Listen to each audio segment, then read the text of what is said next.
Hamdan meledak, kalau mau ke Piala Dunia, jangan lepas Shin Tae-yong. Pernyataan yang menjadi harapan kami mengejutkan datang dari tokoh penting sepak bola Indonesia, Hamdan. Ia memperingatkan keras soal masa depan timnas jika Shin Tae-yong dilepas. Apa sebenarnya yang membuat Hamdan sampai teriak seperti ini? Marcelo Ferdinand dinilai spesial oleh Mikel Arteta, pelatih Shin Tae-yong seharusnya bertahan. Arteta sebut kualitas timnas Indonesia bisa anjlok tanpa dia. Komentar mengejutkan keluar dari mulut Mikel Arteta soal masa depan timnas Indonesia. Ia bahkan menyentil pentingnya peran Shin Tae-yong dalam membentuk tim yang solid. Apa yang sebenarnya dia tahu soal kekuatan merah putih?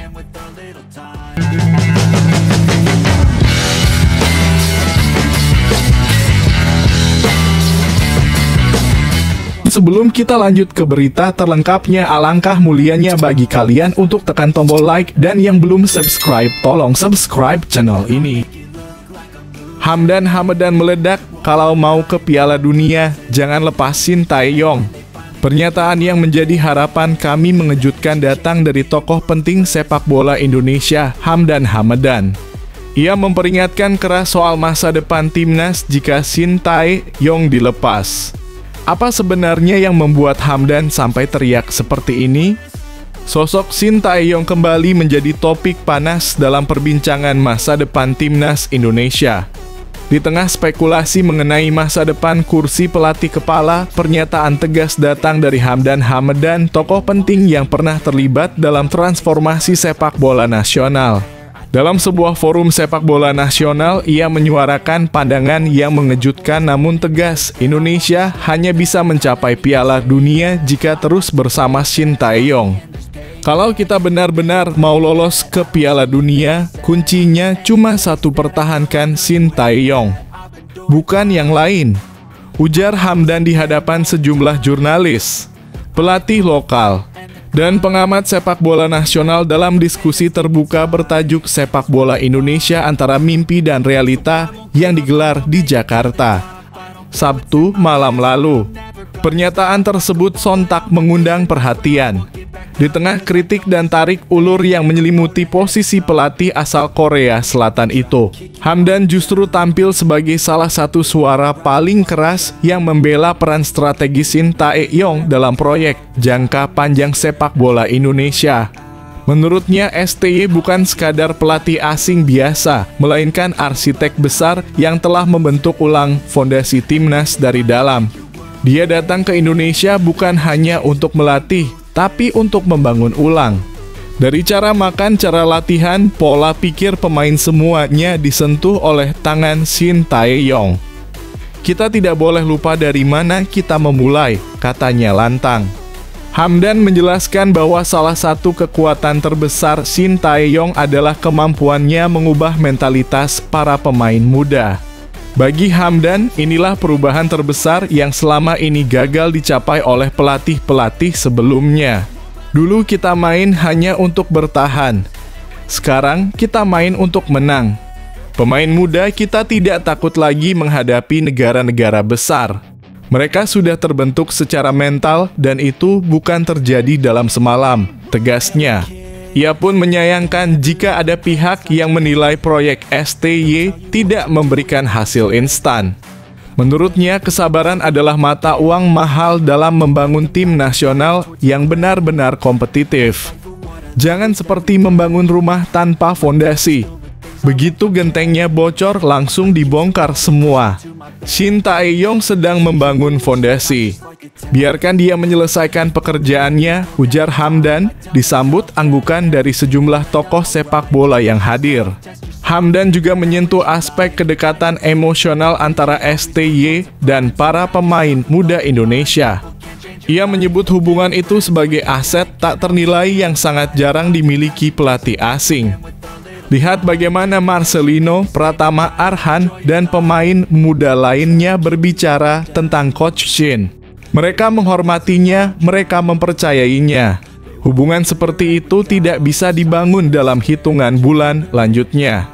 Ia mengingatkan bahwa dalam sejarah sepak bola dunia, banyak negara gagal lolos ke Piala Dunia bukan karena kekurangan pemain berbakat, tapi karena terlalu sering mengganti pelatih dan kehilangan arah.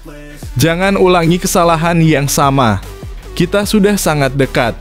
Generasi emas sudah terbentuk. Fondasi sudah disusun. Kalau sekarang kita ganti pelatih, kita harus mulai dari nol lagi. Waktu kita habis, tegas Hamdan. Saat ini Indonesia memiliki deretan pemain muda berkualitas seperti Marcelino Ferdinand, Rafael Struijk, Ivar Jenner, hingga Justin Hubner. Namun menurut Hamdan, semua potensi itu akan sia-sia jika tidak diarahkan oleh pelatih yang paham karakter dan visi tim. Bukan cuma soal strategi, tapi soal kepercayaan. Pemain percaya pada Shin Tae-yong dan dia tahu bagaimana memaksimalkan potensi mereka. Kalau mau hasil jangka panjang, jangan lepas orang yang tahu peta jalannya, katanya. Komentar Hamdan langsung menjadi perbincangan hangat di media sosial. Ribuan warganet memuji keberaniannya menyuarakan hal yang selama ini diyakini banyak penggemar sepak bola nasional. Tagar hashtag pertahankan STI dan hashtag Garuda ke Piala Dunia langsung meramaikan lini masa Twitter dan Instagram, mencerminkan kuatnya dukungan publik terhadap pelatih asal Korea Selatan itu. Hamdan bicara mewakili kita semua. STY adalah satu-satunya yang bisa bawa Indonesia ke level dunia, tulis salah satu akun Twitter yang mendapat ribuan likes. Sementara itu, sejumlah pengamat menyebut pernyataan Hamdan sebagai sinyal peringatan bagi para pengambil keputusan di federasi. Jika ingin meraih target besar seperti Piala Dunia, kestabilan harus dijadikan prioritas utama. Sepak bola bukan sulap, butuh waktu, butuh proses. Tapi kalau sudah di jalur yang benar, jangan putar balik, ujar Hamdan menutup pernyataannya. Kini, keputusan ada di tangan federasi. Akankah mereka mendengar suara lantang ini dan mempertahankan Shin Tae-yong sebagai nakoda utama? Ataukah Indonesia kembali ke siklus lama, ganti pelatih, bangun dari nol, lalu terjatuh lagi? Yang jelas, publik sudah bersuara. Dan bagi banyak orang, satu-satunya jalan menuju mimpi Piala Dunia adalah bersama pelatih yang telah mengubah wajah sepak bola nasional, Shin Tae-yong. Semua berita di atas jadi harapan kami bukan kejadian. Sebenarnya semoga Coach Shin Tae-yong bisa kembali ke timnas Indonesia.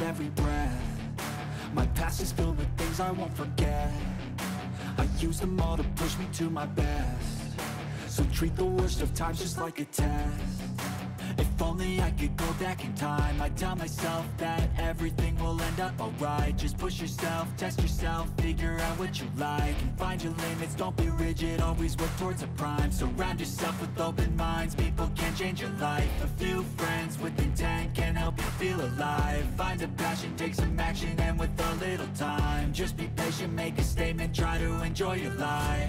Marcelo Ferdinand dinilai spesial oleh Mikel Arteta, pelatih Shin Tae-yong seharusnya bertahan. Arteta sebut kualitas timnas Indonesia bisa anjlok tanpa dia.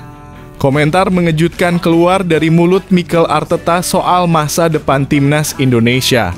Ia bahkan menyentil pentingnya peran Shin Tae-yong dalam membentuk tim yang solid. Apa yang sebenarnya dia tahu soal kekuatan merah putih? Pelatih Arsenal, Mikel Arteta, memberikan pernyataan mengejutkan yang langsung menyita perhatian publik sepak bola Asia Tenggara. Dalam wawancara eksklusif dengan media olahraga Eropa, pelatih asal Spanyol itu mengungkapkan kekagumannya terhadap salah satu pemain muda timnas Indonesia, Marcelo Ferdinand, serta menyampaikan pandangannya mengenai masa depan sepak bola Indonesia. Menurut Arteta, Marcelo Ferdinand merupakan salah satu talenta muda Asia yang layak diperhitungkan di level internasional. Ia menilai bahwa kualitas teknis, visi bermain, dan kematangan mental pemain muda Indonesia tersebut sudah setara dengan pemain akademi top Eropa. Marcelo Ferdinand adalah pemain dengan potensi luar biasa.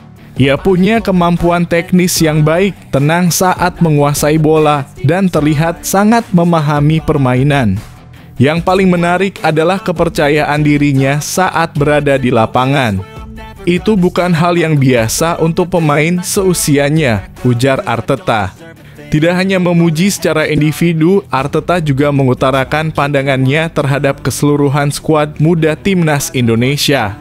Ia bahkan secara terbuka menyatakan bahwa Indonesia punya peluang nyata untuk tampil di Piala Dunia, asalkan dikelola dengan konsisten dan tetap mempertahankan filosofi permainan yang telah dibangun oleh mantan pelatih mereka, Shin Tae-yong. Kalau Indonesia terus menjaga fondasi yang telah dibangun oleh Shin Tae-yong dan mengembangkan para pemain mudanya seperti yang dilakukan sekarang, saya tidak ragu mereka bisa bersaing untuk tempat di Piala Dunia, ucapnya. Arteta menyoroti bagaimana Shin Tae-yong berhasil mengubah wajah sepak bola Indonesia dalam beberapa tahun terakhir. Dari tim yang semula sering diremehkan, kini Indonesia tampil dengan struktur permainan yang rapi, agresif, dan modern. Di bawah arahan pelatih asal Korea Selatan tersebut, para pemain muda seperti Marcelino Ferdinand, Rafael Struijk, Justin Hubner, hingga Pratama Arhan berkembang menjadi pilar masa depan. Saya melihat ada hal yang unik di timnas Indonesia. Mereka bermain seperti keluarga. Ada chemistry yang sangat kuat antar pemain muda, dan itu membuat mereka lebih berbahaya dari yang orang pikirkan. Mentalitas seperti ini sangat langka di sepak bola modern, lanjut Arteta. Lebih lanjut, pelatih yang membawa Arsenal bersaing ketat di papan atas Premier League itu menyatakan bahwa dirinya secara pribadi telah memantau perkembangan sejumlah pemain muda Asia. Salah satu yang paling mencuri perhatiannya adalah Marcelo Ferdinand. Meski masih enggan mengomentari soal kemungkinan transfer, Arteta tidak menutup peluang untuk suatu saat melihat Marcelo bermain di Eropa, bahkan di Liga Inggris. Ia menegaskan bahwa pemain berbakat seperti Marcelo harus dibimbing dengan hati-hati agar tidak kehilangan arah di tengah ekspektasi besar. Marcelo punya masa depan cerah, tapi pemain muda butuh ruang untuk tumbuh. Jangan terburu-buru. Yang terpenting adalah dia tetap fokus, terus belajar, dan bermain dengan hati seperti yang dia lakukan sekarang, ungkap Arteta. Kabar ketertarikan Arteta terhadap pemain muda Indonesia ini langsung menjadi perbincangan hangat di berbagai platform media sosial. Banyak netizen Indonesia merasa bangga karena akhirnya talenta lokal mulai mendapatkan pengakuan dari pelatih top dunia. Tak sedikit pula yang menganggap pernyataan Arteta sebagai sinyal bahwa dunia mulai membuka mata terhadap potensi besar Asia Tenggara, khususnya Indonesia. Di sisi lain, Arteta juga menyampaikan bahwa kisah perjalanan sepak bola Indonesia memiliki daya tarik tersendiri. Dari negara yang sempat mengalami stagnasi, kini Indonesia mulai membangun reputasi sebagai kekuatan baru di Asia. Menurutnya, jika semua pihak federasi, pelatih, dan pemain terus berjalan di jalur yang sama, maka Piala Dunia bukan lagi mimpi yang mustahil. Sepak bola adalah tentang perjalanan dan cerita. Dan saya pikir Indonesia punya salah satu cerita terbaik yang layak ditonton dunia, kata Arteta menutup wawancara dengan nada optimistis. Sejumlah pengamat sepak bola Asia pun mulai ikut memberikan pandangan.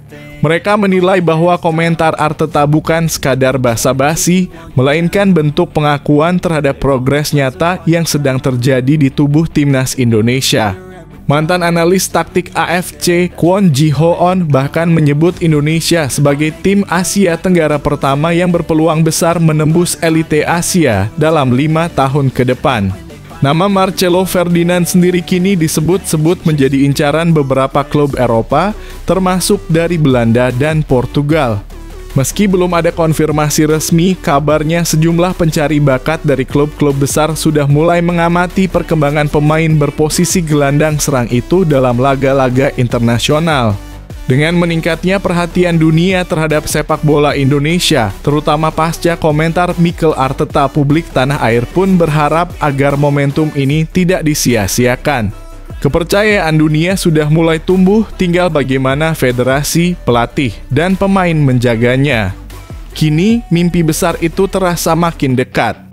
Dan jika kelak Garuda benar-benar terbang ke panggung Piala Dunia, dunia pasti akan menoleh dan berkata, kami sudah melihat tandanya sejak lama. Tell you what to do in life instead of everything you know that you could get. Don't let them guide your life towards regret. I'll fight for what I love with every breath. My past is filled with things I won't forget. I use them all to push me to my best. So treat the worst of times just like a test.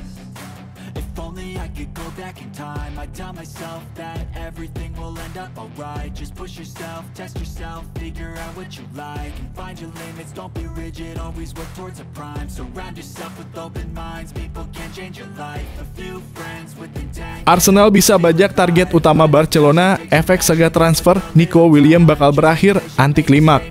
Dikutip dari Mundo Deportivo, Nico Williams dan agennya meminta jaminan ke Barcelona.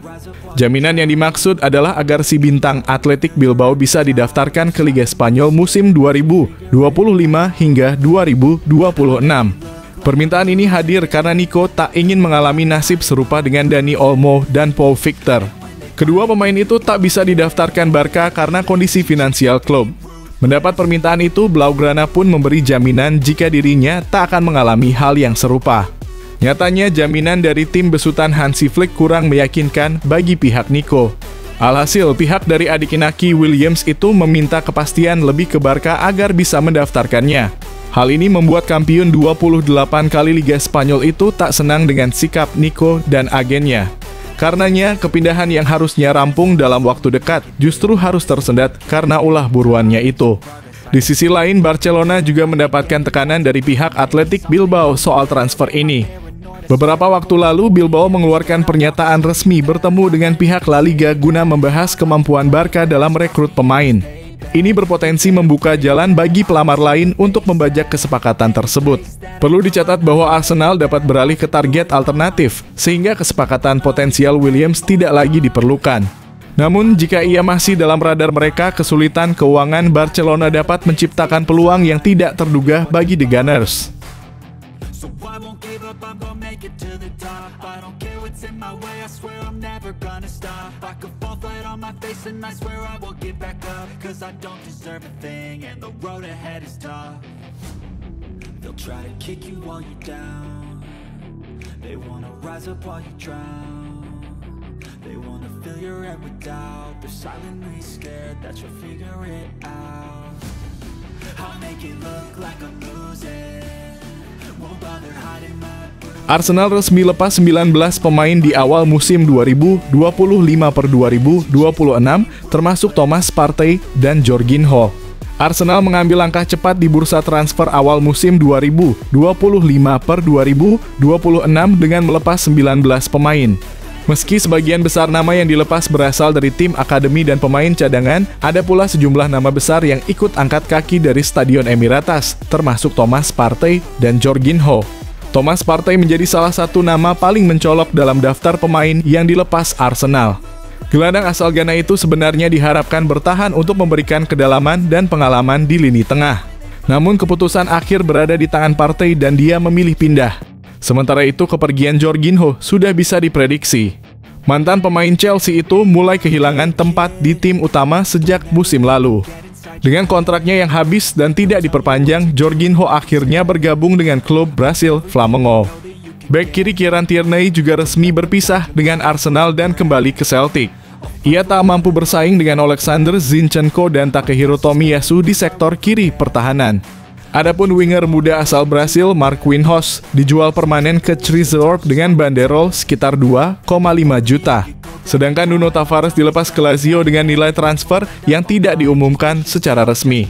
Selain pemain senior, Arsenal juga melepas banyak pemain muda yang kesulitan menembus skuad utama.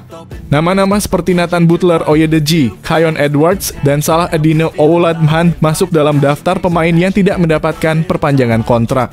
3 pemain lain, Brian Okonkwo, Elian Kusadatorn, dan Zacharias Waib, dilepas dengan status dirilis tanpa kompensasi transfer. Langkah ini menandakan fokus Arsenal untuk melakukan penyegaran total di skuad U21 mereka. Bagaimana menurut kamu dengan keputusan Arsenal melepas begitu banyak pemain di awal musim ini? Apakah langkah ini akan membawa dampak positif atau justru sebaliknya bagi performa tim? Yuk, tulis pendapat kamu di kolom komentar.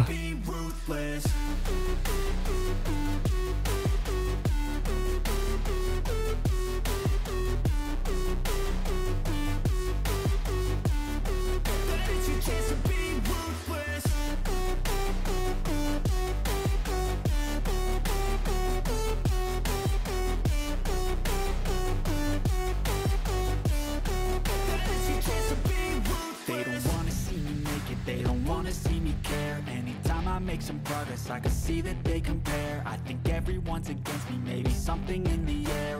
Arsenal siap rekrut Victor Gyökeres, langkah bisnis penting usai gaet Zubimendi. Arsenal tengah bersiap rekrut Victor Gyökeres, sebuah langkah yang dianggap sebagai salah satu keputusan bisnis paling krusial klub dalam beberapa tahun terakhir. Bahkan langkah ini dianggap lebih signifikan dibandingkan dengan penandatanganan mantan gelandang Real Sociedad Martin Zubimendi. Menurut Gianluca Di Marzio dari Sky Italy, Arsenal diprediksi akan berhasil memenangkan persaingan mendapatkan sensasi asal Swedia tersebut. Saat ini, satu-satunya hal yang masih menjadi penghalang adalah kesepakatan biaya dengan klub Sporting. Gyökeres sendiri telah memberitahu teman dan keluarganya bahwa dia sangat berharap untuk bergabung dengan Arsenal pada musim panas ini. Jika resmi bergabung, ia akan mengikuti jejak Zubimendi yang sudah lebih dulu menyelesaikan kepindahannya ke Emirates di awal jendela transfer ini. Kehadiran Victor Gyökeres akan memberikan tambahan yang sangat dibutuhkan Arsenal, khususnya di lini serang. Menariknya, dari total 34 pemain yang didatangkan di bawah pelatih Mikel Arteta, hanya 6 yang berposisi sebagai penyerang. Dari 6 itu, hanya 3 yang masih bertahan di skuad Arsenal saat ini, yaitu Kai Havertz, Gabriel Jesus, dan Leandro Trossard. Menurut kamu, apakah kedatangan Victor Gyökeres akan membawa perubahan besar bagi lini serang Arsenal? Atau ada pemain lain yang kamu harap segera didatangkan? Bagikan pendapatmu di kolom komentar.